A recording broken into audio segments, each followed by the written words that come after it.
গত মাসের যুদ্ধবিরতির পর মধ্যপ্রাচ্য জুড়ে সাময়িক শান্তি ফিরে আসার আভাস মিলল পর্দার আড়ালে এবার ইরানের উপর ইতিহাসের সবচেয়ে বড় ও সুনির্দিষ্ট সামরিক অভিযানের ছক কষছে ইসরায়েল ও যুক্তরাষ্ট্র।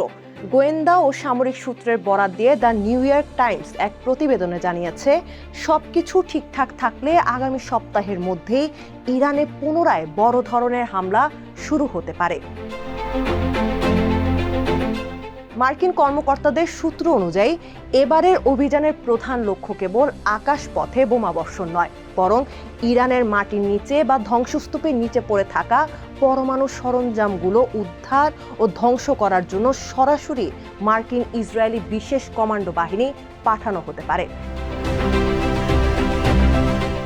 তবে এই ধরনের ভূগর্ভস্থ বা ক্লোজ কোয়ার্টার অভিযান অত্যন্ত জটিল এবং এখানে প্রাণহানির উচ্চ ঝুঁকি রয়েছে, কারণ কমান্ডারদের নিরাপত্তা বলয় তৈরি করতে হবে, কয়েক হাজার অতিরিক্ত সেনা মোতায়েন করতে হবে, যার ফলে ইরানি স্থলবাহিনীর সঙ্গে মার্কিন ও ইসরায়েলি সেনাদের সরাসরি রক্তক্ষয়ী সংঘর্ষের প্রবল সম্ভাবনা তৈরি হয়েছে।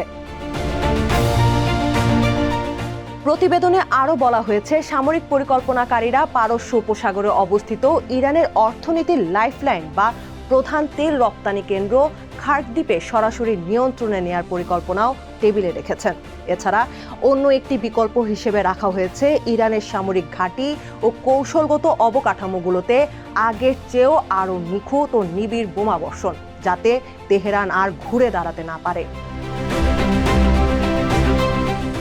ইসরায়েলের সামরিক ও রাজনৈতিক নেতৃত্বের দাবি, ইরানের পারমাণবিক ও ব্যালিস্টিক ক্ষেপণাস্ত্রের হুমকি চিরতরে দূর করা এবং দেশটির সাধারণ মানুষকে বর্তমান শাসন ব্যবস্থা পরিবর্তনের পরিবেশ তৈরি করে দিতেই তারা এই যুদ্ধ শুরু করেছিল। কিন্তু গত মাসের হুট করে হওয়া যুদ্ধবিরতির ফলে তাদের সেই উদ্দেশ্যগুলো অপূর্ণ থেকে গেছে।